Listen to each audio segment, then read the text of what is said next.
What's up, Bombies? It's your girl, Bombshell Aura. I had some tea, some turmeric tea. Back with another video. I hope you're feeling beautiful and looking beautiful, feeling handsome and looking handsome. Me, myself, I'm feeling bomb. Thank you, y'all. So, I am going to be getting a setup soon. I'm trying to get a better setup. I be saying the shit y'all be talking. Y'all be talking y'all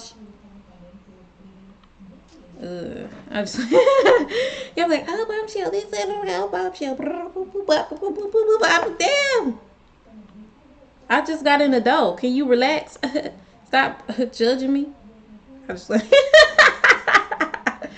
yeah. So we are gonna get better equipment, okay, y'all. So a baby's got to do what a baby's got to do right now. So be a part of the journey and be a real one. You could be a fake one. If you're talking about that message, just not here for the glow up, not here for the progression, not here for everything that's supposed to be what real supporters are to see. Okay? So yeah, we're gonna up it a bit and say okay. So make sure you guys follow me on Instagram at Bombshell Aura. I shouldn't even have to tell you that, baby. You see it on the screen. I'm promoting it in every video. I'm just like, yo, what we're going to be getting into today is Ricky Gervais on teaching morals to children. Okay, so that's the video we're getting into today.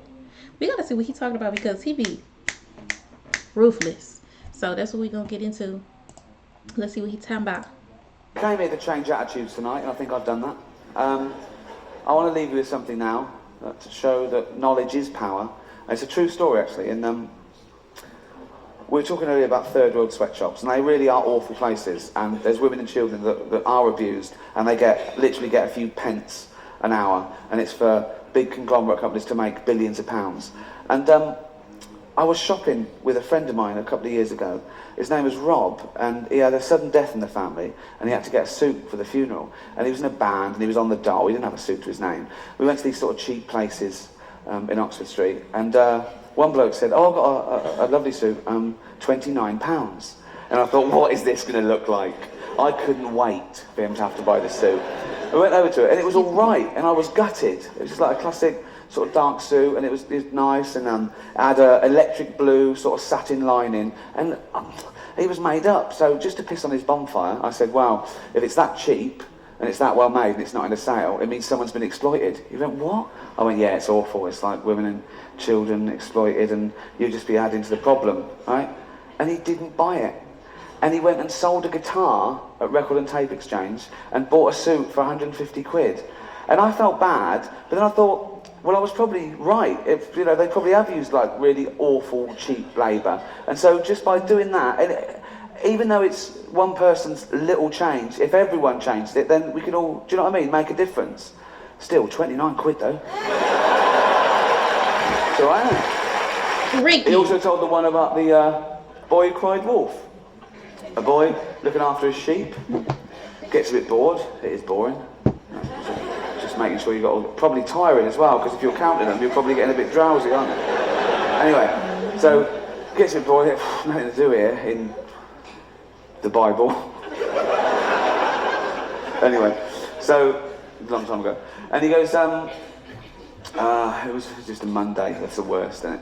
And he's just bored, and he goes, I know what, I'll have a laugh. And he goes, wolf, wolf, wolf, wolf. And the villagers come up and goes, where's the wolf? They go, no, there's no wolf. He goes, oh, yeah, oh. So the next day, thinks, well, that worked a treat, I'll do that again. He goes, wolf, wolf, wolf. Where's the wolf this time? Still no wolf. Oh, yeah, oh. Third day, there really is a wolf. And he goes, wolf, wolf, wolf, wolf, wolf. But the villagers don't come because they don't believe him. Right. And we were told the moral of that is never tell a lie. No, it isn't. The moral of that is never tell the same lie twice.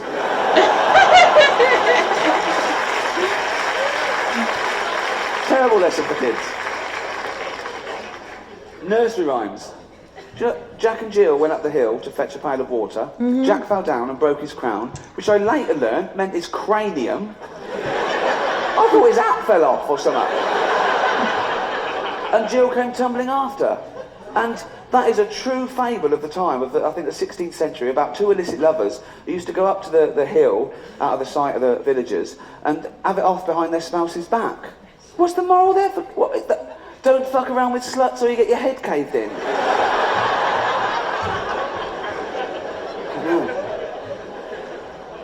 I've never worked out what the moral of Humpty Dumpty is. I can only think of don't sit on a wall if you're an egg.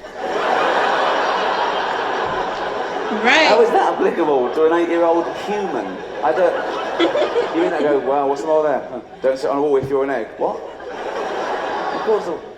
Of course I wouldn't. If you're an egg. It's not going to happen, is it? What?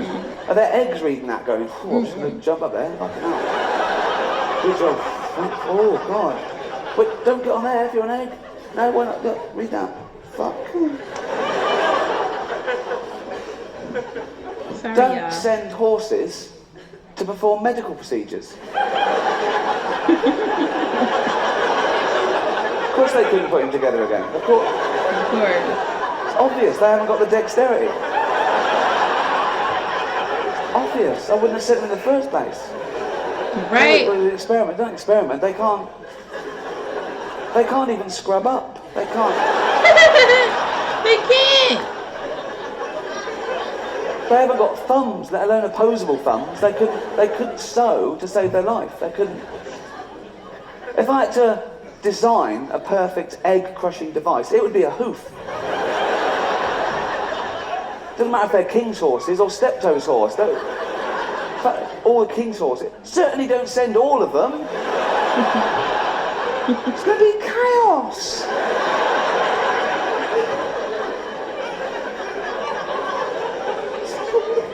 What if we had been invaded by France that day?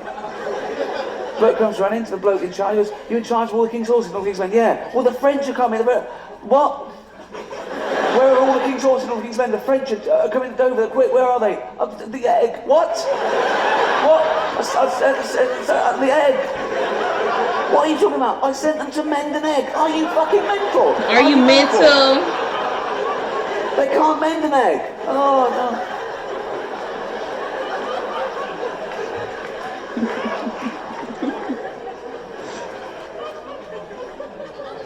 Also, I only know that he is an egg from pictorial evidence. And he is clearly an egg. An egg thing. An egg with eyes. Things, right? And trousers. But that's not mentioned in the whole thing. That would be the first thing I'd mention. Never mind. I go, once, right, there was an egg that could climb walls. Left that out. Can't follow that moral. Well, if your surname is Dumpty, don't call your firstborn Humpty. He's already an egg. Like, that's not enough for stigma. How's the baby? It's an egg. It's just an egg. Oh, really? What are you going to call it? Humpty Dumpty? Well, don't make it worse. Right, that's worse. That is a wind-up. Just call him Johnny or something. Just put a balaclava on him. Just say the worst they get is Fatty Johnny. Humpty Dumpty, the egg. He's going to get the piss ripped out of him. Probably jumped off the wall.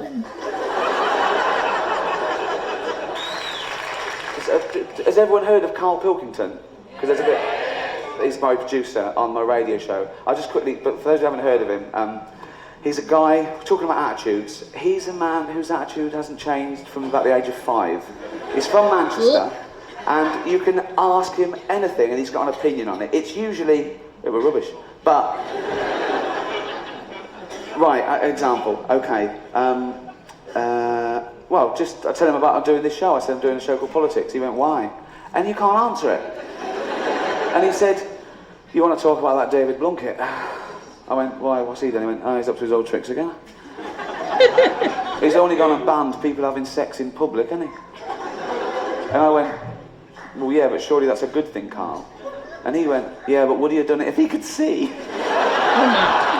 Oh my goodness. And there's a twisted logic, you know. All right, we were once on air. This was. We were talking about blind dates, you know, things. Have you had a blind date? And halfway through, Carl just piped up and went, "I went on a blind date once." I went, "You did? Yeah, it was alright. Yeah. And what'd you do?" He said, "Went for a drink and that." "Was she nice?" "Yeah, she was really good. Yeah, she was really fun. Yeah, it was great." "Did you see her again?" "No." "She had a problem with her marrow." I went, "Oh, what?" "She had a problem with her marrow. Her bone marrow." I went, "Oh." She went, "Yeah, she had a wasting disease." So I thought, what's the point? Oh my goodness. On air. And so I flushed, I went, "Oh, Carl, if she's listening, you're for it." He went, "She'll be dead by now."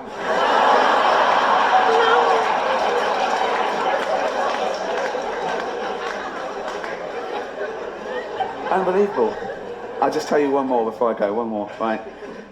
This was last year, during Wimbledon week. Again, on air, he said, "Did you watch any of Wimbledon last night?" I went, "No." What was it? "They let some little wheelchair fellas have a go on centre court." Little wheelchair fellas. No irony, right? And I went, "All right, yeah. Any good?" He went, "No, they're rubbish." I went, "Why?" He went, "They couldn't get a rally going." And I went, "Well, Carl, to be fair, they're in chairs on grass." He went, "Don't put it on telly then." And I'm on air. And I went, "Oh, wow." I said, "Everyone's entitled to be, you know." "Well, yeah. Well, let them do something they can do then." And I went, foolishly, I went, "Like what?" And he said, "Swing ball." Good night. Thank you. Thank you. Swing ball. Thank you. Listen, Ricky is funny. He be sounding serious a lot of the time, so you still know it's funny though. Those be the funny people when they don't sound like they trying to be funny. They just be like serious. But I enjoyed that. I hope you guys enjoyed that too. I hope you guys don't feel like, oh, it's just Yanni, she didn't like it. I did like it. I just have a lot going on. You know, I'm human. I have people trying to stress me out, take my peace away from me. You know, so I gotta fight for my peace and stuff. So, y'all, forgive me. Okay, I'm human. Don't be treating me like that. Okay, I love you guys though, and I'll see you guys in my next video. Bye, Bombies.